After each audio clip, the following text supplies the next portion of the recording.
Good evening. It's just gone 7 o'clock, and as always, we're late. But hey, who cares? You're getting used to it. It's just after 7 o'clock, as I say.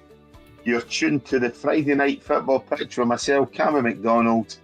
As always, Dennis Newell, and we're joined by, for the first time in a number of months, Hugh Toner, only because there's Motherwell news. So, where shall we start? I think we've got obviously some big stories this week. We've got Celtic in the Champions League, Manchester City exiting the Champions League with a whimper. Obviously, Rangers are going to San Francisco, or San Francisco's coming to Glasgow. Not very often you're going to say these words. And obviously, as we say, Motherwell have appointed their new manager this week, and they've gone continental, like a number of other clubs across Scotland. But probably the place to start is Dennis. Well, not so much at Celtic Park, but obviously with Celtic discussing Champions League. Very, very unfortunate. I thought it was an outstanding performance from what I saw. Certainly, for speaking to you, very, very impressed, and it takes something to impress you. But ultimately, they've gone out of the Champions League, but a result over in Munich that not many people would have expected, Dennis. Absolutely brilliant. It's the best Celtic performance I've seen in don't know how many years. They've got a draw. Unfortunately, they're still out. The game could have really been wrapped up in the first 20 minutes for Celtic. They had about 4 chances, and I just wonder how much they missed wee Kyogo. It's all ifs and buts, and it's hypothetical, I know that, but you know, maybe they could have done with keeping that wee guy, and I reckon it would have been an unbelievable result to have gone through. I thought Bayern Munich were a bit lethargic without taking anything away from Celtic, but you've heard me saying this all the time, Cammy, on here. If you work the opposition, you'll always get something out of it, whether you take your chances or not. But to me, and I've always said this, even with teams I've got, if you don't have the skill, at least be fitter than the opposition to at least test them. And that's what Celtic done. Celtic's work rate was unbelievable. Absolutely magnificent. And Maeda is, I've said a few times already up to now, if he doesn't get Scottish Player of the Year, I'll be mesmerised, because his work rate is incredible. And what he does, maybe it's just me and the way I like players, I like defenders to be shut down. There's too much of this standing off, poor defenders that are looking good because they've got half an hour on the ball. He doesn't allow them that. And see, when you don't, defenders don't like being shut down. They'll tell you that themselves, because they're not the quickest in the world, and they love to be knocking the ball side to side. He'll go and shut players down, and it proved it with a goal. And his work rate is magnificent. But you could go right through the whole team. There wasn't a failure. Goalkeeper was outstanding as well. Saved them on a few occasions. What you expect, because I haven't went into it, but I can imagine one player is probably more than the whole Celtic team altogether and what they've cost. So, yeah, great game. Can't say good enough things about it. And I think everybody was impressed. And anyone that watched that from wherever in Europe has got to say, wow, they look decent. And Rangers have done that as well in the Europa League, which we'll come on to obviously later. So, although domestically we sometimes see games that we think, wow, that's pretty poor and it's a hard watch, certainly Celtic weren't midweek. Absolutely magnificent. Yeah. Early in the season, Shug, Celtic went to Germany and probably put in a very embarrassing performance, obviously losing 7-1. But they've turned things around no end to the side who's probably going to end up German champions this season in the shape of Bayern Munich. And as Dennis says, they were absolutely outstanding. Unfortunately, not so great at Celtic Park, obviously going into the tie a goal behind, but what an outstanding performance it was, Shug. Well, I was, full enough, I was actually in Paris when the game was on, and I totally forgot all about it because of the time difference. When I looked at my watch, I said, "Oh, it's 8 o'clock. I've run up the road." I said, "Wait a minute, I've missed it." I says, "I've not missed it." So I probably caught the last 45, 50 minutes, the end of the first half, and into the second half. And I can only echo what Dennis said. I thought they were outstanding. I mean, he goes on about Maeda and Kyogo. I mean, I remember seeing them at Fir Park, and it's the 92nd minute, you're in injury time. They're 3-0 up against us, and they're still shutting defenders down. You're like, game's won. What more do you want out of the game? So you've got to look at that. As you said about when they played against Dortmund, it was took 7 off them. Yeah. Their defence was absolutely shocking. Like it probably was in the first leg. Everyone that I think got hit and went in. The first leg, how you can get left at the back post, Harry Kane just standing there. Yeah, standing there we drinking. said that last week. Sure, we said that last week. Yeah, he could have been standing there drinking a stein and smoking a cigar. And he just taps the ball in the back of the net. I mean, I said to Cammy yesterday when we were discussing it, I said, in actual fact, and I've noticed this a wee bit, it's creeping a bit more into the game, that there's more players getting caught ball watching. When you start to dissect it, I know it was in the last minute of injury time, but the ball, when it come in for Schmeichel, this was in the goal build-up, Schmeichel to make a great save. They were ball watching at the beginning, and then, of course, it bounces out, and Carter Vickers was part of the squad that was ball watching originally. So you do, and it looks as if they're a wee bit flat-footed, but as I say, their attention is knowing what's going on round about them, player-wise movement, and that's why they lost the goal. But, up until then, they'd covered everything you could possibly ask. The boys slope at the back and left back. And I've never been a big fan of Taylor, but I just can't understand why Brendan Rodgers has put the lad that went back to Barcelona. He was trying to get Taylor ousted out, and he's now brought this other guy in who is not adding any more mileage to the Celtic left back position. I know he did a decent enough game, but I'm just saying to myself, I'm the boy Taylor. I'm going to say, well, you look at Kearney coming back in the summer, and you've thrown me under the bus with 2 other players, one for Barcelona and one that you've brought in just now. There's obviously no future for me here. And I find it a bit disappointing because he's been a good servant. As I say, I have given him a bit of stick because he's not the finished article, but he's not any worse than the 2 that it's been replacing him. So I think he's maybe been a wee bit short-changed there. But having said that, last week, as you rightly say, Hugh, that ball came in at the back post for Harry Kane, and I went on about it last week. It was shocking at the cover and the marking against it. And again, small errors at that top level of football, you will get punished. And get punished for it. That's exactly what happened. No doubt you get punished, especially Perry Harry Kane's calibre, standing at the back post unmarked. I mean, surely Carter Vickers' trusty should be looking, right, I'm with the centre forward, leave him with me, he's my man, you deal with the rest of it. But I just think, I don't know what you think, Dennis, obviously coming from your own background, is it the one with they're now, I've seen a lot of teams just zonal marking. You thought, just pick up a man. Yeah. But a zone isn't going to score. A man scores. I don't understand zonal marking. Another party that's come in as well. The zonal marking is one thing, but there's another 2 aspects of this. Players are now totally obstructing the opposition in the box from getting to the ball, and referees really need to start clamping down on this because they're physically mauling them in the box. And the other point is, you will look now and it's getting worse. And I've seen it last week as well. Players, defenders, are not actually looking where the ball's going. No, I was just about to say that, Dennis. They're looking the opposite way. So, I can't get my head around the fact that if the ball's coming in from where I'm looking just now, I'm looking the other way to put my hands around the defender. That's got to be wrong in the rules of the game in relation to you're obstructing the player. It's a simple obstruction. And if you're putting your hands around them or you're pulling them or you're hauling them, that is a foul. And if it's the middle of the park you do that, you don't just get a foul against you, you get a booting. Whereas in the box, it's a free-for-all. And there's very few penalties are given with the hauling and mauling. And as I say, zonal marking's never been for me because to me, I don't care what you say, it doesn't work because people will pass the buck to somebody else and say it's not my responsibility. And you see a lot of bad goals because of it. The defender's not going a proper run at the ball to actually go and challenge for it. He's coming from a standing position. That's right. Which you'll know yourself. Somebody can run behind you with a run and jump is going to get higher than what you are. Whether you're Cristiano Ronaldo and can jump high or not, the person with the acceleration is going to get higher than you, no matter what you think. So if you're standing in that, if you're standing in that zone, Hugh, and you're coming through outside the box, you're going to have a good leap above anybody that is doing that standing jump. Definitely.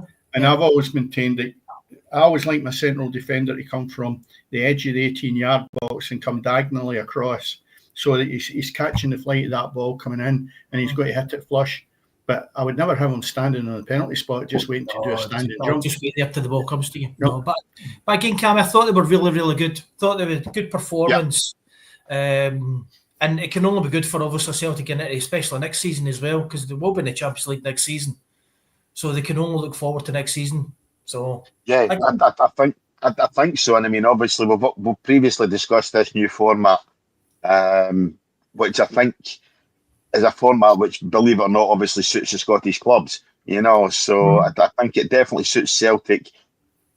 Let's be fair; they're not going to be amongst the favourites to do well in the Champions League, but they've got further than many of us expected.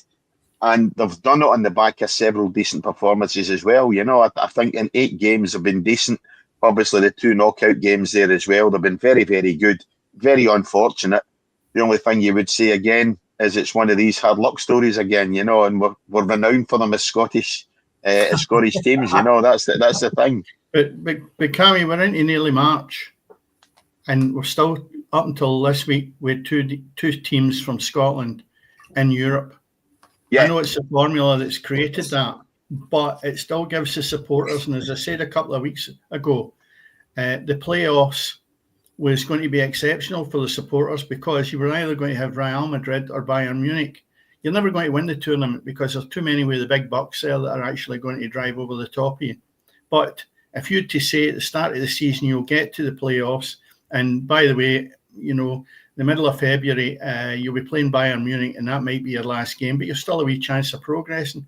They're biting your arm off, especially when you look at the way Celtic have spent money. They haven't, especially also in the window. The window to me, was a bit embarrassing, but then I think we had this conversation as well. You're not going to progress, so why would you maybe try and get a quick fix at 10, 15 million pound on a player just to get by this round, when you probably could go to the next round? Again, I personally wouldn't do it, because Bayern Munich, I couldn't see them getting by that hurdle. They have played well above, punching above their weight in that last game there. So, it could have been another Dortmund without even blinking an eye if they hadn't turned up. But they didn't, and I think they've got to be applauded. And there's an element where I say maybe the board of directors did the right thing. And I hate saying that, because I believe that Celtic are bad. We go and spending money, and I feel always the supporters are shortchanged. But maybe now they've got quite a nest egg there that they should really strengthen that, to say, look, if we maybe get a couple of other players in here, especially up front, then we might be able to look at when we come up against Bayern Munich next year, we could maybe turn them over. It's a big ask, but you become more into the level playing field. And I think everybody would be delighted to see them doing that. And it's not just at Celtic. I think Rangers, which we'll come on to later, with the future that possibly will happen there, this is the way forward. But certainly Celtic, again, without going on too much about it, were exceptional. Yeah. But is that maybe the we obviously all talk about the biscuit tin mentality at Celtic Park, but let's be fair, Celtic can afford to be running in a cream crackers brigade just now, because they're so far ahead of Rangers. I was going to say Jaffa Cakes, but maybe that's not the appropriate thing when we're talking about Rangers and Celtic, but they are so far ahead that they can afford to not spend a lot of money, Dennis, because they are so far ahead, And that's the point I'm making, Cammy. That's the point I'm making. Why would you spend just for the sake of it? The league is more or less wrapped up. They're not going to progress any further in Champions League. So why really bust a gut? The only thing I would have said is I would have kept Kyogo, whether the boy was unhappy or not. He would have maybe added a wee bit to them during the week and kept him. It wasn't as if they needed to sell him. They could have kept him. And then review the situation in the summer and then go out and see what you need to build on. But no, for once I would agree with their spending power in January, although it's not everybody's thoughts at the usual bit miserable. Yeah. However, great performance. Unfortunately, not the greatest, not the result that I think most, or certainly a large percentage of Scotland would have wanted anyway, But it is what it is. It's one of these things, and unfortunately, the Champions League representatives are done. However, obviously, we know with looking at Rangers, the other side of the city, they're still within the Europa League. We'll come on to Rangers later on, but what we will discuss just now, Shug, your own Motherwell. Obviously, Stuart Kettlewell left the club under a cloud, probably a few weeks ago. Doubts as to exactly what the situation was there. Obviously, we know what Kettlewell's claiming, whatever else has happened there. But you made an appointment. You brought in Michael Wimmer. I had to make sure it wasn't Michael Winner you'd brought in. You know what I mean? I was expecting somebody in a death rush over there at Motherwell, you know. We thought it was somebody off it. We thought it was the John Trode off of MasterChef. I actually had to get double take. I was like, "Are you sure that's not John Trode?" Whatever you want to say, he's got a decent pedigree. You know what I mean? He's been at Austria Vienna. He's obviously been at Nuremberg as well in Germany. You know, so he's got a guy with a bit of a pedigree. Still a young man, only 44 years of age. What do you expect him and his assistant Amit Koch to bring to the club? You know, do you expect to see improvement? Maybe not tomorrow, because I know they've been only in the door. They have been. He's just in the door, so you can't expect. From seeing like clips of him, I've been down to training this week a couple of times just to watch it, just to see how they're setting up and things like that. They're doing double training sessions this week, which is good because the manager's implementing a style where you will work. It's high intensity, high pressing, and he said that in a couple of interviews. And even at training, everything's done quick. Now, I've been down a couple of times when Stuart Kettlewell was there just because I was passing. I thought I'll nip in for 10 minutes. And I didn't see that intensity, but I wasn't looking for it at that time, if you know what I mean. I wasn't looking saying, oh no, he's not doing this. I just didn't catch up with it. But because obviously what Michael Wimber says, I says, I intentionally went down to see what the training was like, because he only trained down at Dale Park, because it's an open park anyway, you can just get around and watch it. So it was good to see that side of things as well. From what I'm hearing inside it, he's bringing in every single person. Even though the backroom staff's coming in, they're getting brought in, what he wants done at the club, how he wants it done. He spoke to the chef, totally changed their diets as well, and he's only been in the door, 4 or 5 days, and he started that. So is that Motherwell's Greg's going out of business? No, it's Upper Crust is the big thing right next to it, Dennis. That's right next to it. Upper Crust is a wee like takeaway shop. For all your baguettes and all that, so I think they'll be struggling a wee bit with the players because they like their. But to be honest, I've been in Motherwell and I know they have their own canteen and stuff, if you want to call it that, and they've never been bad. They've always looked after their players food-wise. Oh no, they definitely. It might only be fine-tuning it. It might only be fine-tuning it. It just sounds as if they've been eating fish and chips and Chinese meals. No. I don't think they've been doing that because obviously it's, you know what these sports scientists do. I mean, they tell you what you're eating, how obviously works with your body. You need to change it. Don't tell you're a wee bit tired like you do with Rangers, but hey, there you go.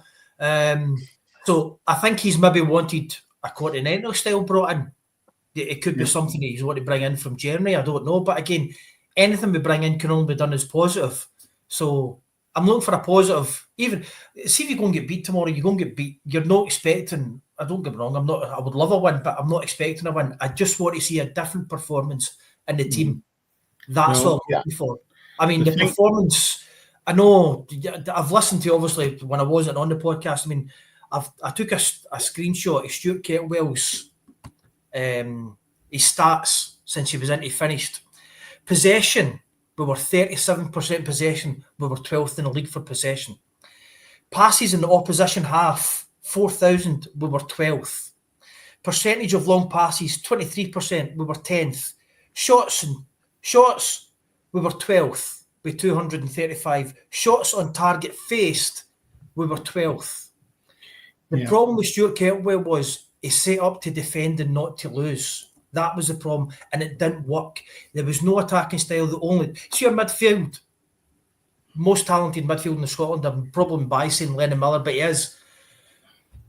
bypassed him a lot of times. In one of the games, I know it was a Betfred Cup game, but he played him at centre half. Yeah, but in his defence, and I know, see, I'm not a big believer of stats, because if that was the case, Celtic should get beaten about 4 or 5-0 off Bayern Munich in the middle of the week, right? Maybe a one-off game, not for the full season. No, he's had. No. But what I'm saying there is, if you look at Motherwell's position in the league, the last 4 games you've lost, and you're still sitting in the 8th spot. I know there's nothing between that and the bottom. What does that say to the league? I know that, but if you look at it, at one point you were in fourth spot. But where's Aberdeen sitting?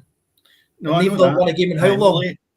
We could debate it all day long, but what I'm saying is there was a stage where he was getting stick by reports from the news when you were sitting in 4th spot. Now, it might not have been glossy to watch, but he's not the first manager, as you've rightly said, went out to defend and no lose games. Now, sometimes it's not pretty to watch. In fact, it's horrendous at times. And instead of thinking, well, wait a minute, what's important for us today? Is it getting the 3 points, or is it defending? Is it going gung-ho and we still get beat? So I would say it's getting a balance. What I would say, Hugh, is you can see it. I think there's a massive decline. I don't think your German guy is going to turn this round overnight, because he's coming in here to a different country, a different culture. He's never been here before to manage. And I think you could really still be in struggle. It should be a struggle, I think. And if he's got any players there that actually prefer Italian food, he's right up against it if he's bringing in German menus. So I don't know how he can turn that round overnight. I don't expect him to turn it around straight away. Yeah. And I think a lot of the fans have obviously bought into that as well. I think the only fans want, well, for me personally, being a fan sitting there in a freezing cold night, I know you say stats don't lie and you set up to defend. When we played St Johnstone in the Cup up there, we're 1-0 down with 15 minutes to go, and he's still playing 5 at the back. Yeah. Now, for me personally, I would rather say put 3 at the back, how you're meant to start off, put 3 up front. Or even put 4 up front, put 2 defenders in there. I would rather get beat 2 or 3-0 in a cup game and go out trying than, no, I'm not going to lose another goal here. I think I think that's what didn't help the fans, because we took near enough 1,900 fans up to Perth that day. So the team were well backed. And Stuart Kettlewell, I know, had a go at some fans. So maybe that's when he got his little bit of stick from then. And that's what I didn't like about his reactions. He was like giving fingers to the fans, the way he was acting, as if telling them to shut up. And his comments in the press when he came out and says, unless you've done my job, then you won't know what it is. So my point of view is, you've never done a referee's job, so don't criticise the referee. You sat more times in the stand with your bookings and get sent off than you did in the last 10 games than you did in our time. So he's contradicting himself. Now, I never ever wanted the guy to get sacked. I don't want any manager to get sacked, especially my own manager, because it disrupts the team, disrupts the club, the fans are against. All I wanted him to do was maybe sit back and say, this isn't working. I mean, the first thing in madness is continue doing the same thing and getting the same results. I think, though, the point you're making there is valid in relation to, without the fallouts and everything else that went on, is when you were talking there about keeping it 5 at the back when you're struggling, when you could have converted it and changed it around. That, to me, is something that I would find very frustrating, to see that there's no alterations in it. Because for me, a good manager, when it's not working, has got the flexibility to actually change a game. And there's some games I've watched, and I'll tell you what, the lad that passed away, Jimmy Calderwood, I remember he took a team when he was at Aberdeen for a while, wasn't he, Cammy? Yeah, he was. And he was playing Hearts, and they were getting a bit of a turnover and a bit of a kicking in the first half. He changed that at half time, and he come back out in the park. What a difference there were! And I thought, he's worth his weight in gold. I'm not the best manager in the world, but I seen him changing it when other people might not have seen what was going to happen. No. He changed it, and it was something that I just thought, he's changed that there. What a massive difference. So that type of person is worth his weight in gold. Now, the problem you've got is not everybody in the stands will see the change. No, they'll only see the result. A lot of people will still, he's not changed it, but that's right. I'm not trying to be pig-headed or anything like that. I've played football, done it at a good level, coached. I've got my badges and everything. So I'll go and look at players and how they're setting up. Why is he over there? Why is he there? And as I'm watching the game, and I didn't see a lot of changes with Stuart Kettlewell. Now, maybe he done a little tweak there and there, but even, I'm not talking about just me, I'm talking about thousands of fans and online and all that. Yeah, they could see it. Yeah. Now, I could see this for months and months happening, and I think his stubbornness didn't help him. Which again, that if he's wanting to be stubborn, he can be stubborn. He's well within his rights to be stubborn. Mm-hmm. But I think he probably got himself an out before he was getting sacked. I think another, because the results that was coming after that, the games were putting more and more pressure on the club because they heard it with the fans. And again, last game against Ross County there, no disrespect to Ross County, we should never have been beat 3-0 to them at home. Should never be. We never laid a glove on them. And that was the issue. We never... And again, Stephen Frail, Stevie Frail. spoke to the chairman yesterday. I had a good chat with the chairman. And I says to him, look, I've got more respect for Frail after what he done because he knew a new manager's coming in. He knows he's going to be out of job. And he waited there till the new manager came in, introduced him to all the players and all the backroom staff, walked them round, sat down, had their tea and their coffee, their lunch, whatever together. And then he put a thanks out message to the supporters, the club and all that. I thought, no what? I've got a lot of respect for that. Because he'd have easily says to Mull, no what? Deal with it, I'm out here. But I think that would be agreed though. What you've got to look at is they are professional and they're getting a salary that goes with it. 100%. So you know that Stephen as good as it's nice. Yeah, as good as that's nice it's happened. Then a lot of that happens nowadays where unfortunately some coaches actually think, oh good, he's away, now I'll take his job. And that's the ones I don't like. So you know, there's a lot of respect for that. I've had that done to me, so I know what it's like, and it is not nice, and it doesn't work out well for the club either. Because if your coach wasn't good enough for you, how is he going to be any better without you? Obviously not doing the shift to begin with. So anyway, that's irrelevant. But it's a shame it all ended up the way it was, Hugh. I know what you were saying about, obviously, we brought in this new manager, he's 46-year-old. Stuart Kettlewell was 40, was he not? 40, 41? Aye, Kettlewell's 41, yeah. I'm not talking about his age. I don't have an issue. That's what I'm saying. I don't have an issue with bringing a foreign manager in. What I don't like is the press have been so negative about it. All they've been doing is why do you not appoint this one? Wait a minute. Celtic Rangers don't have a Scottish manager. Yeah. When was the last time we had a Scottish manager? Well, tell me how many people, Hugh, actually knew about Clement before he got to Ibrox. Yeah, no, that's and Bill Leckie was in the press, done his interview and says it's a major risk. Every managerial appointment's a major risk. Every managerial 100%. You don't know. Brendan Rodgers could come back the second time and made an absolute pig's idiot. Clement is getting so much stick, it's unbelievable. If you look at Critchley as well at Hearts.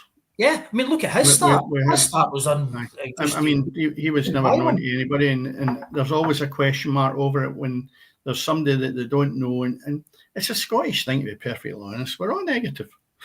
That's the thing that annoys me. I mean, I've looked at a lot of the press, even when it came to Clement, even when Rodgers was coming back, Ange Postecoglou when he came, he showed up the bag in a jumper. I thought, why you bringing up a guy's dress sense? Why are you bringing up his waiting? At least that's it. Yeah, listen, he was coming to Australia to Scotland. They're going to put a jumper on. He's coming from Australia. He's coming into Scotland. He's came from Japan. And what else? I think the press are really not happy because they didn't find out who it was until it got released. I think that's what annoyed them more than we know who's getting the job. What's this one? So they can do the research on the guy. Yeah. The thing is, you look at some of these managers that come in, lesser known folk. Postecoglou was lesser known. Wim Jansen was lesser known. Joe Venglos, spent time at Villa, but he was lesser known. He was never ever expected to get the job at Celtic. So these guys, you don't need to be a big name to be a success. And I think when you look at Vinner's pedigree, he's brought a lot of youth through. He's been commended 2 or 3 of his previous clubs for bringing in young players. So. You've got Lennon Miller there. You've talked very favourably about the youth set up at Motherwell Shugs. So I think bringing him in can only help, and I think it does look like being a positive for the Claret and Amber, you know. So it is for the youth setup, because I don't know whether there's agree, but Motherwell's probably got one of the best youth setups in Scotland. 100% between them. Probably, I think Hibs have got a great setup as well. And Aberdeen used to have a really good setup, because they used to have a coaching area down at Motherwell, down at Braidhurst High. Used to be Hibs Aberdeen, along with Motherwell. And you've seen some of the kids in there. Some of the kids in there think these kids are going to be going places. They're really, really special. So I know Aberdeen moved. I don't know whether they're way back or whatever, but Hibs are still there. But our youth setup is phenomenal, absolutely phenomenal. And the thing is, hopefully he'll introduce them, because I think there's an element where we've talked to this a few weeks now. Our game is starved of Scottish young lads coming through, or even if they're from England or wherever, the youth development side of it coming into the team, which is predominantly Scottish players. And I think we need more of them, because our game has been saturated to a point by looking at the glossy fix, the guys that maybe have the nice hair and all the rest of it with ping pong balls and everything sticking out. They're only for effect for me, because I don't see anybody that's landed on Scotland's turf that has actually made me sit up and think, by the way, what a player he is. You'll recognise him. You don't recognise him on the park. And that's the problem I think we're having. And the sooner we get back to thinking like Hearts are doing, they've got the young boy Wilson up front, 17 years of age. What a talent. Now, there's other teams must have that as well. Oh, right? Definitely. They must be there in the academies. But there is a fear, Hugh, runs through managers, the fear of introducing youngsters, because every game's a prisoner, as we know. You just need to look at that Premier League now, and you can be sitting there saying, well, who's next for the guillotine? And if he's going to throw a youngster at 17 onto the park thinking he might be right, then it doesn't work out. The supporters don't really care. You know, we all like the idea of youngsters playing. We've also said before, it's a results-driven business. You don't get results, that's it now. It's not, there's no entertainment in it, especially with Motherwell. There's been no entertainment in it since probably third or fourth, even fifth game of the season. We got off with a lot of results. There was games we should have won, like the one we drew to each with Rangers, where Tony Watt scores a perfectly good goal because Jack Burton made an absolute hash here, and the referee, you're like, come on, even I could see that. I'm sat right behind that.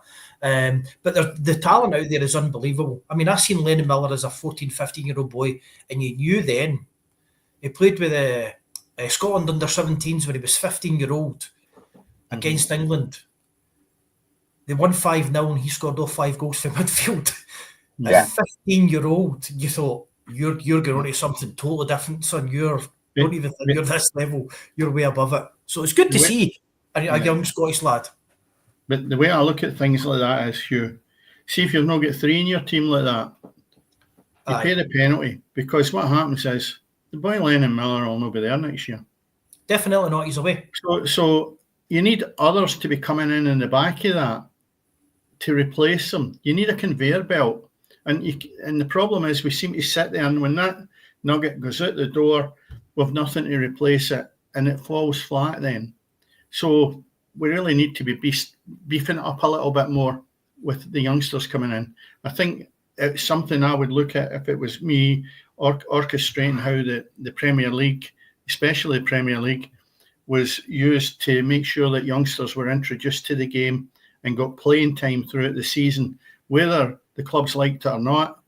There's no point in them sitting on the bench and think, oh, you've got to have a certain amount of youngsters on the bench. They need playing time. They need playing time. And I'll tell you what, if they had to have playing time, you would make sure that the ones that are coming in are not going to let you down.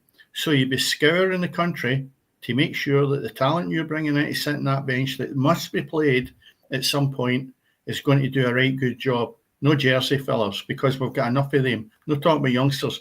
We've got enough jersey fillers that are out in the park of 11. Yeah, indeed. And a lot of them, as we see, are foreign, you know. So, yeah, we definitely do need to get that influx of young Scottish talent through most of the clubs. But again, moving away from Motherwell, obviously we touched on it at the start of the show. It's probably been Cammy, the I've got biggest. one point. Cammy, I've got Sorry, one on you point. go, Chuck. On you go. Just about the young boys. I've made a point for some of the guys down at Fir Park as well that we've now got a squad of 42 because of the loan players and that we brought in. Now, 42 is a squad for Motherwell. We can't achieve that. Too many. 28 max. Between 25, 28, but we've got 42 players and we don't have a lot of youngsters in there. I says, bring the youngsters on. Bring them on for the experience then. Next couple of games, put one on, give them 20 minutes, give them 15 minutes, get them on the experience instead of bringing up somebody from down south and going, right, go and sit on the bench for us. You thought, I don't agree. I only wanted to make that point. That's the only thing I don't agree with. No, it's Dennis says it's Jersey fellas. How did that happen that you've that amount of players? Well, I just can't work that out, that financially you've got somebody in that board that's going to be counting the pennies and going, yeah, we'll sign him. That's an extra 2K a week. I just can't understand that. The fans have questioned galore. I said when I had words with the chairman yesterday, young McMillan actually, Kyle, I asked him a question. I says, how can we afford 42 of a first team squad? He says, we've got so many loan players in. I went, see the loan players we've got in, they're not doing anything for us. They're sitting on a bench. Three of them is injured. Just send them back to their playing clubs. You don't want them. Yeah. We've got Tavares for Hibs. He's played 1.5 games for us. He can't even get a game with Hibs. He can't get a game with us, and we've still got him. Send him back to Hibs. But Hugh, you're also paying his wages, probably. That's what I'm saying. We'll probably have to. We won't be paying. We'll be paying a portion. Won't be paying it all. We'll be paying a good. Return them. Just return them. Yeah. We've got three loan strikers, and we've got Tony Watt on loan. So we've got 4 strikers, and they're all on loan. You think, come on. Again, short-sighted. If they're adding value to your team, they're worth their weight in gold. But they're sitting on the bench. Dennis, you're not going to get 42 of them. I know. If you've got a squad of 42, you're not going to get added value to the team for 2 or 3 loan players or half a dozen loan players. 10, 11 injured players at the minute. But not a lot of them's going to be, probably I would say 6 of them, maybe first teamers, who are now gradually coming back, like Nicholson, Slattery, Len Miller when he's injured, they're coming back. Still got a goalkeeper out, a defender out, another midfielder out, or a striker out. That's the main ones at the back. We'll see 5 or 6 of them. The rest are just, they won't even get you can only start the game. What does that do? But that also stagnates the progress of any good young Scottish talent you've got. That's what there's an obligation there to play that up. There's an obligation to feature these loan players, and bring through. There are a couple of young boys in there, 16, 17-year-old. I know they're probably maybe 18 months away from really doing something. Yeah. But you need to give them experience. You need to bring them into the squad and no first team training. Get them on first team match. If they're in a position to give them 10, 15 minutes at the end of the game, give them 10, 15 minutes. But when either you're chasing the game or it's on the way, that's it. Just bring them on. There's a catch on that though, because if you look at who you answer to, if you're the manager and you've got that amount of players and some of them have been brought in as loan, it's a bit like even Rangers when you look at Dessers there. Dessers comes in and plays. Would he have played as many games if they'd been giving him a salary of 27k a week? Justification. Exactly. So if you look at your loan players and you've got half a dozen of them, I don't know how many you've got here, but if you've got a percentage of them, 10, I think. 10, I think. Right. Well, if you've got 10, you've got to be putting a good percentage of them on the bench if they're not in the starting lineup. So therefore, that stifles the youngster right away. So I'm saying you get that obligation. He's got to be justified, or you've got to justify that payment, whereas the youngster doesn't really count. It's not being disrespectful to them as players. It's the true reality of it. Yeah. The board of directors are going to say, wait a minute, you wanted him on loan. You're not even playing him. Well, I'd rather have one of the youngsters on. All right away. You're on a shaky nail. But for 42, you can only start with 11, as I said. What's the rest of them doing? They'd be as well going out in Motherwell on the Friday night, half of them. And there's nowhere to be going eat but now because they've shut down the local shop next door. Anyway, moving away from Motherwell because obviously somebody's are working tomorrow and need to get their bed early. Okay. Looking at what's happening, it's the first time ever I think we'll be able to actually link American football up with Scottish football. You know, you've all made reference to this maroon burgundy flag behind me. Remember. Burgundy and gold. But we have a situation now where it's broken the news over the last 36 hours that Glasgow Rangers are a target for a takeover by the San Francisco 49ers owners, the Bartolo family, who currently own the San Francisco 49ers. Cash-rich. Chief exec's got a fortune of 3.2 billion himself, you know what I mean? So certainly looks as if it's been a decent injection of cash into Rangers from the owners of the 49ers. Also, they own Leeds United through 49ers Enterprises. So I think, what's your thoughts on it, Shug? There you go. First and foremost, I'll come to you. What's your thoughts on that? Is it good for Rangers? Is it good for Scottish football? It can only be good for Rangers if the money's spent wisely. From what I was hearing, it's meant to be 150 million they're injecting into it. Now, you see the guy's worth how much? 3.2 billion himself. His own personal billion. Worth. Yeah. That guy isn't going to give Rangers 1 million if he's not getting something return and knowing who's spending it. So he's not going to splash out 150 million, say, just take the 150 million, I'll take whatever, and you's going to misuse the money like you have done for years and years and years. Because I think that's the problem. The fans are getting shortchanged. Every time you go and look, there's a share issue. Now, if you go and look when this news came out, Rangers have announced another share issue. At the same time they announced this big investment. Is that coincidence? That's what you've got to go and look at. Another share issue, and season tickets are coming out soon as well. So this is... but be careful what you wish for, because, as I said earlier on, they'll want to start renaming stadiums, and so the name Ibrox will be gone. It might be the Vitality Stadium at Ibrox, I don't know. But if they want to come in and seriously take over, they will take over. And it will be a takeover. It won't be, we're just coming in and we're on your board. They will totally take over it. Oh, but it will be a complete takeover of the club, Dennis, that's for sure. I mean, the 49ers Stadium, or Levi Stadium as it's known, you know, which is actually 60 or 70 miles outside San Francisco, believe it or not. You know what I mean? But as Shug says, it'll be naming rights of stadiums. It'll be commercialising whatever they can commercialise, you know. So they'll be looking to get a return on that 100 million pound investment, whatever it's going to be. My one thought on it in terms of positive is the fact that they already know British football. You know, they're involved at Leeds United, so it's no American owners coming in, like when they came into Manchester United, or when the first American owners came into Liverpool, you know, or into Aston Villa. They have a toehold already in British football, so they're aware how British football operates. But Dennis, you touched on it earlier on before we came on air. Part of the reason why we're a tad late. There's things at Rangers that you just wonder if they're aware of at San Francisco. You know, American football is a very, very family-orientated sport.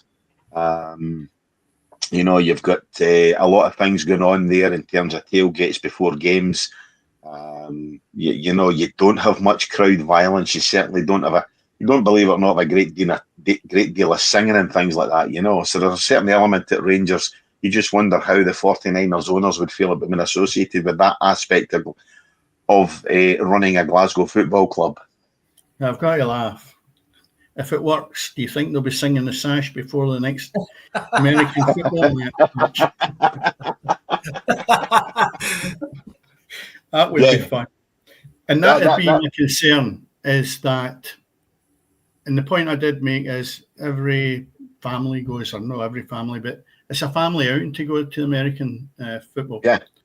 It's anything but here in the west of Scotland. And the bigotry and sectarianism that we have, it could be a concern.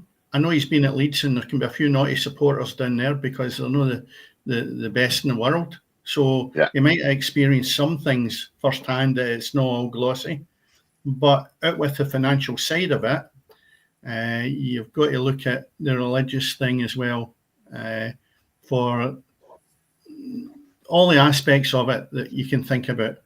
And if they take that into account, I would hate to think that would be something that would be a stumbling block for this to go ahead. I really would. I'd find it quite sad in this day and age that something like that could hinder it. Now, I'm not saying it will, and I hope it does go ahead, but did we not have that situation before with Direct Sports that they were looking at coming in? Now, I don't know the ins and outs of that, but that turned out really messy for Rangers, and that cost them a fortune trying to deal with Direct Sports, and he was involved at Newcastle United. Forgotten his name now. So Newcastle. That's right. So, I mean, he probably wasn't a good fit, but at the time it was looking quite tasty for Rangers. Or is it the fact that they've got nothing in the pot, so they're taking anything?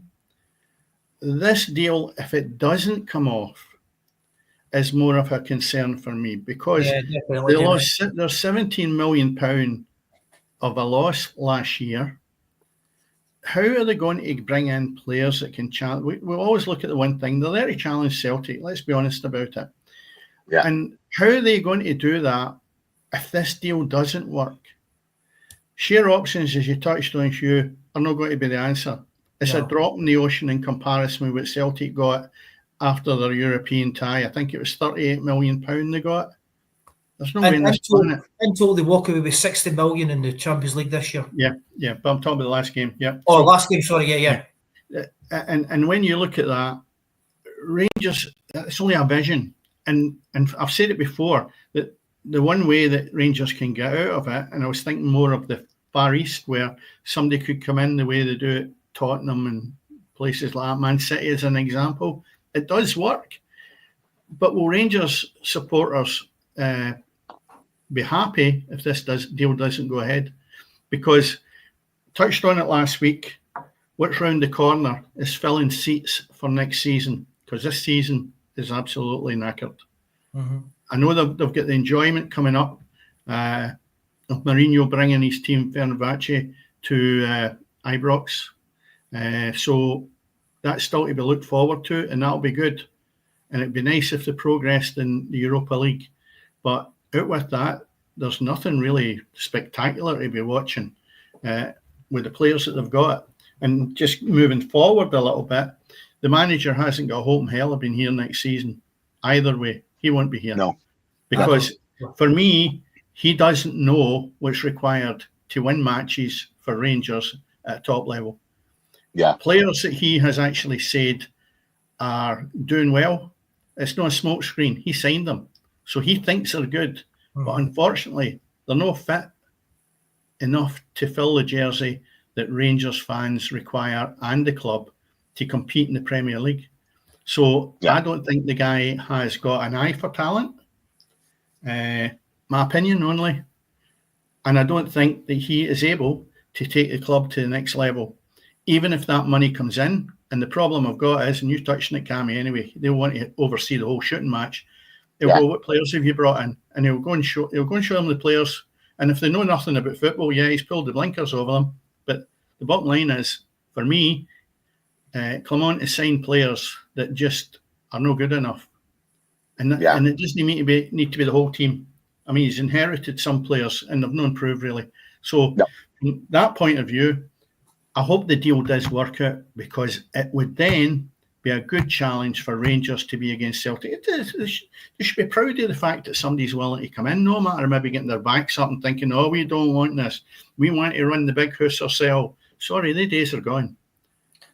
That's the thing. Some supporters are going to have that attitude. We want a Rangers man. You don't want a Rangers man anymore. Rangers men don't have money. Dave King doesn't have the money these guys do. Yeah. I think another stumbling block could come, Dennis, is the debt that Rangers have got. Mm-hmm. Who takes care of the debt? Are they taking care of the debt? Is that including the 150 million? But when the Bartolos bought into Leeds, Shug, I mean, Leeds were a club heavily in debt as well. You know, I think, was it the Italian Raz, whatever his name was? I think the Italian owner who'd obviously ran up a fair amount of debt at Leeds United. You know, so I think the Bartolos took care of that.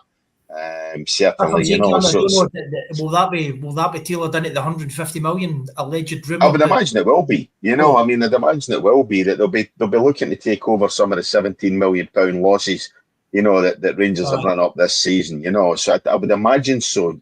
But at the end of the day, they'll be looking at Rangers. they'll be looking at Rangers as an investment. That's for sure, you know. And as I say, that they're a family who has had several sports franchises. You know, that they first started off with the Pittsburgh Penguins.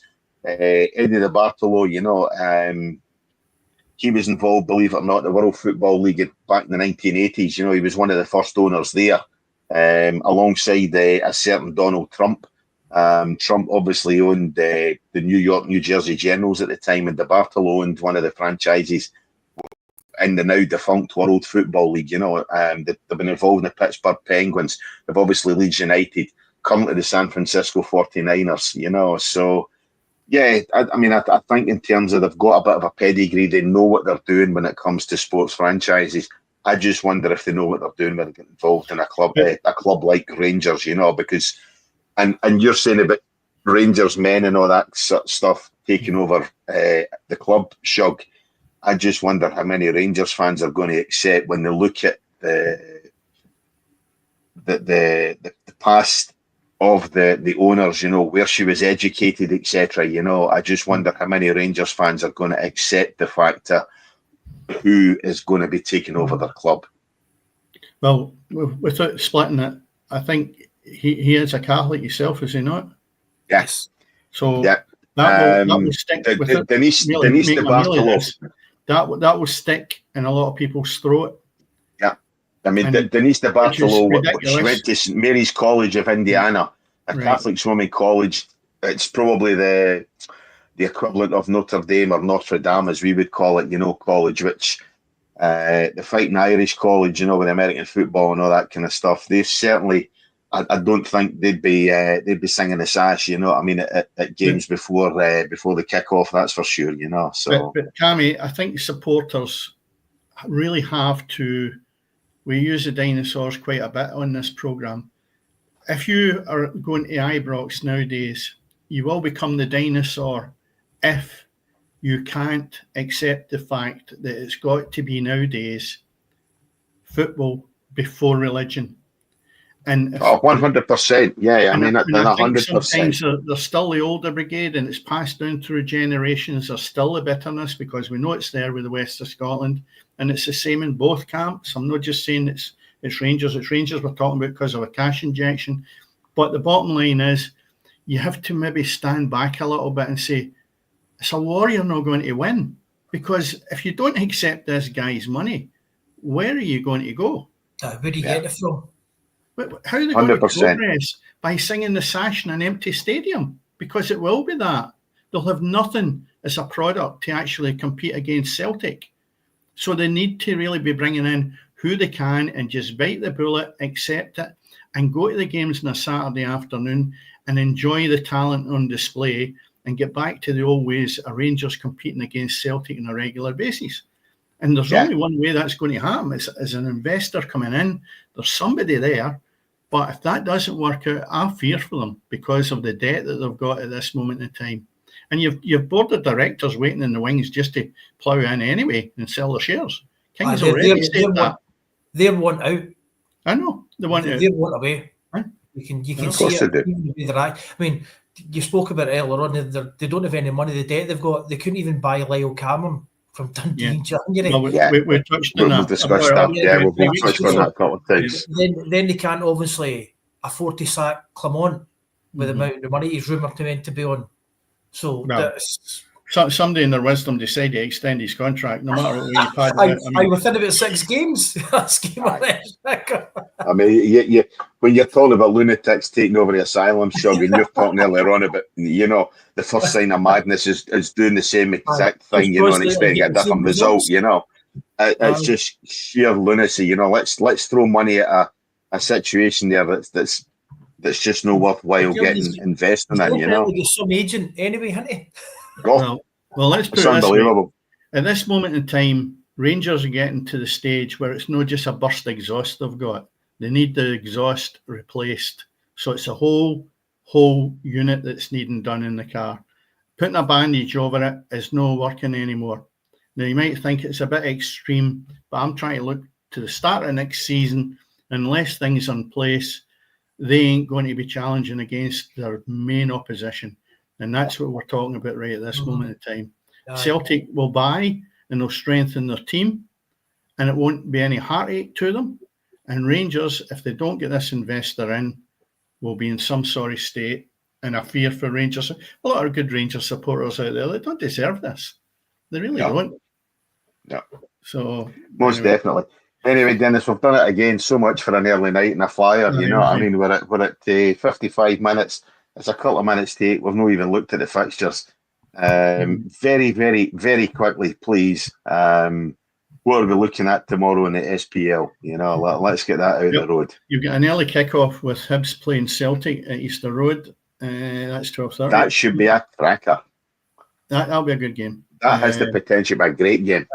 Well, I think the big test for this, Cammy, is if this Hibs defence is actually improved from me hammering them week in and week out. There's a slight indication of improved, but I think that's a real test for them tomorrow.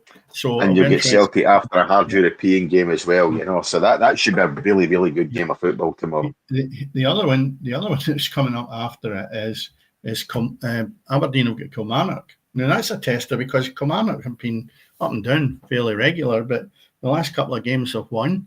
And I actually thought Kilmarnock, the way they were a month ago, was actually looking as if they could be in that bottom two.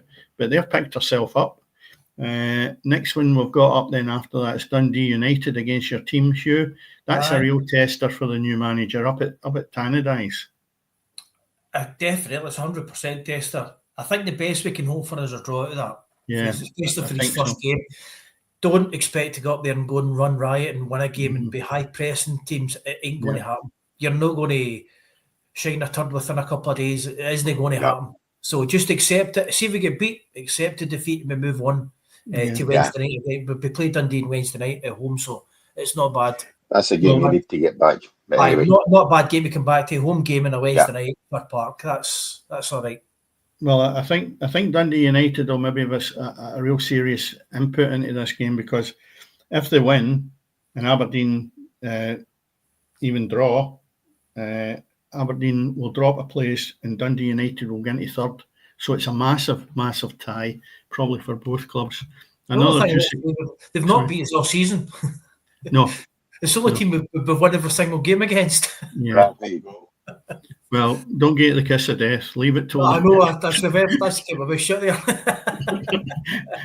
Next tie up is Rangers against St Mirren, and then Ross County against Dundee. Rangers, very quiet other than the movements and stuff that we've been talking about. So maybe that's a good thing for them, because they've been under the cosh quite a bit recently. So maybe if they've just been doing their gig, training away hard, they'll make life hard for St Mirren. I can't see Rangers losing that game, to be honest, because St Mirren have dipped quite a bit in relation to no finishing as well as they should be. We've said that before. Yeah. Ross County have got Dundee. Oh, that'll be interesting. After the Motherwell result, 3-0. I wonder if they're going to have a push as well. Then on Sunday, you've got St Johnstone against Hearts. Hearts have improved dramatically in my eyes, and they're beginning to now put it together. The big guy up front that's helped it is really a good target man, and he does a lot of hard work. I'm not saying he's an excellent finisher by any manner of means, but it's taken a lot of weight off Shankland. He wasn't finishing, but I think now it's giving him a wee bit more scope. You've got another tie on the Tuesday night, which is Celtic are playing Aberdeen, and on the Wednesday you get the rest of it. It's a fixture list: Dundee United and Hibs, Hearts St Mirren, Motherwell Dundee, St Johnstone Ross County. They're all 7:45, and then Kilmarnock have got Rangers at 8:00, and the Celtic Aberdeen game is 8:00 as well. So moving into the Championship, we've got a game that's actually on just now.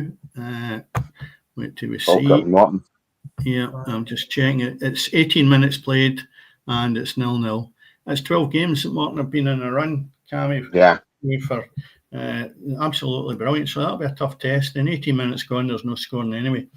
Ayr United have got Livingston, Dunfermline, Queen's Park, Partick Thistle, Airdrieonians, and Wraith Rovers have got Hamilton Accies. Partick Thistle sacking their manager during the week. Was that a surprise, Cammy? They're still chasing promotion, so yeah, I think it is a wee bit of a surprise. Chris Doolan, obviously, the closest thing you're going to get to a legend at Firhill, you know, in terms of what he was as a player and things like that, you know. So yeah, I think that was a bit of a surprise. Sitting in As fourth I say, the spot fact too. that they are still sitting fourth, chasing promotion, But and this is same with the Thistle fans as what we says about the Motherwell fans a month ago. Although Shug, I think's put us right on that tonight. Be careful what you wish for, you know, as a football fan, you know, because I think the top three are so far ahead. I think in terms of you know, you had a 3-horse race there, and Thistle had contended to get fourth, and I think they're sitting there reasonably secure of getting fourth spot, you know. So yeah, a bit of a surprise. I But don't what does think the club expect, though? What does Partick Thistle as a team expect? They're not financially run to the degree that they can get into that Premier League and survive to begin with. So I just say to myself, I think they should be delighted that they're sitting in fourth spot in the playoffs, and they'll maybe get something they can get out of it. maybe even get to a playoff final or something like that. I know that. Yeah. I just can't understand some of these clubs, because he's done a magnificent job with Partick Thistle. Now, I don't know what the ins and outs are, but it saddens me when there's a manager that's competent no longer at the club. I think this season as well, when Thistle made so many cuts at the start of the season, you know, I didn't expect them to be one of the favourites. I thought they'd actually be struggling against relegation, and certainly I saw them earlier in the season. You know, at Firhill, you know, when Clyde went there and won 3-2 in the cup, you'll have seen them as well, Shug. You know, in the same competition. They were actually pretty decent against us. I'll give them. Yeah. The thing with Graham up front was he bullied our defence, and I thought this shouldn't be happening to us. And again, no disrespecting, but it shouldn't be happening. But they were actually pretty decent against us. Yeah. Put on a good show. Yeah. No, as I say, I'm definitely surprised as to the fact that they're sitting in the top four, and I think it's a greater surprise that he has left the club. You know, so yeah. Tuesday night's given us Airdrie Race Rovers, Hamilton are playing Dunfermline, Livingston, Greenock Morton, and then next Friday we'll get Partick Thistle playing Livingston. Moving on to your first division, Annan have got Alloa, Cove Rangers Dumbarton, Kelty Hearts Inverness Cali, Montrose Queen of the South, Stenhousemuir Arbroath, and then you have a game on Tuesday night, which is Arbroath playing Kelty Hearts. I look at that and I say to myself, is there an element there where you could take that league right down to sixth spot, even in fact, you could take it right down to the bottom where Inverness, because they've had that much of a cut away for the fact that the points taken off them deducted. But down to eighth spot, with the exception of Arbroath sitting in 40, I think there's still a lot there for second, third, and fourth places for the multi-battle out. Cove Rangers bounce up and down like a yo-yo, but they're looking very strong now. And Arbroath are sitting in 40 in first place. Cove are sitting in 38. Stenhousemuir, probably a surprise. They've came from where they were last year, and they're bouncing along quite well, sitting in third spot at this moment in time. Yeah, it's very much a much. It's very tight league. It is tight, yeah. Moving into the second division, you have fixtures for tomorrow is Bonnyrigg Rose Forfar. Your own team Cammy Clyde are playing Spartans. East Fife of Peterhead, Elgin City, Edinburgh City, Stranraer playing Stirling Albion. Tuesday night, Spartans are playing Forfar Athletic.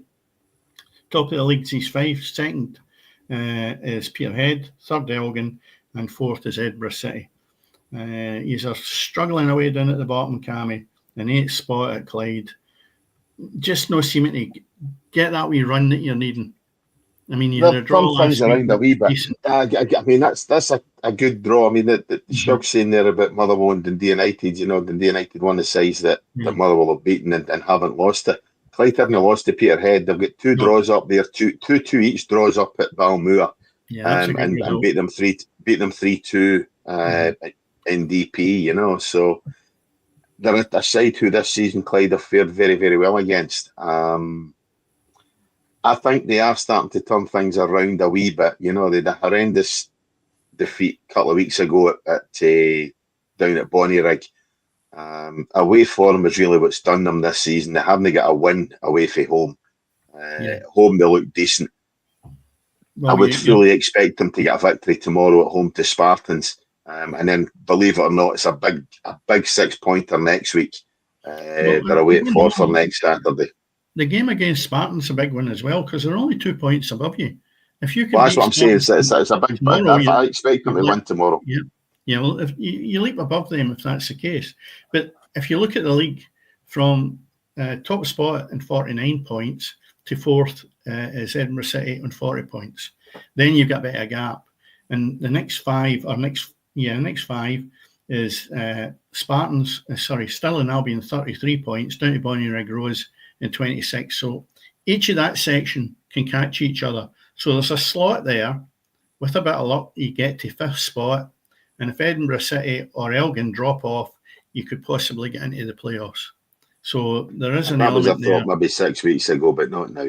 No, I know. I think it's gone now. And I think from fifth spot down to ninth, Cammy, I think they're probably gone for your chances. The top four, as I mentioned, there are probably the ones that will be competing right to the death with us. I think had Clyde appointed Darren Young earlier in the season, or indeed started the season with his manager, I think they might have fared a wee bit better. But they brought in too many overpriced players, who weren't worth the money that they're paying them. Andy Millen's already told us a couple of things, about some of the wages that the club's paying and nonsense, absolute nonsense, So, no, I mean, I think it's been another wasted season for Clyde. And I'll be honest, Dennis, I worry about the direction that the club's taking and where they're going, in terms of they don't have a stadium, obviously. They don't have a ground to call their own. They're ground sharing with Hamilton. Yeah, they've done that for a number of years before moving to Cumbernauld. But no, I definitely think I worry for the direction of the club taking. Yeah, it's always been a concern for me that Clyde are the nomads. East Stirling had it for a long while as well. And look where they have ended up. Yeah, look where they are now. Yeah. And that for me is a big concern, because if Clyde go out of the divisions, and I know that it's a mile away, but if they do go out of the division, I couldn't see them coming back. They will be almost like a third Lanark almost, because it's so hard, as you can see, to get back into the division. But if you're coming into a division, you've got to have the ambition. I keep thinking all the time that Clyde are still playing at Broadwood, because that's what I identify them with. Yeah. I mean, you go further back, it was Clyde, but then Broadwood is where it is. I just feel that they are in no man's land, and it must be difficult going in there, and it's not your own place. It is difficult. Credit to the supporters who turn up week in, week out, by the way. Home and away, so fair play to the guys who follow the club religiously, home and away. Yeah, and unlike myself. An update. Falkirk are winning 1-0 with 27 minutes played. Right, no bother, no problem. So I think that lets you get to your. I think that says I'm getting ready for my pit. You know what I mean? I was yawning away before we started tonight, so still a wee bit tired. So I'm getting to my pit. Some of us are up at 2 a.m. for work, but hey, never mind. It is what it is.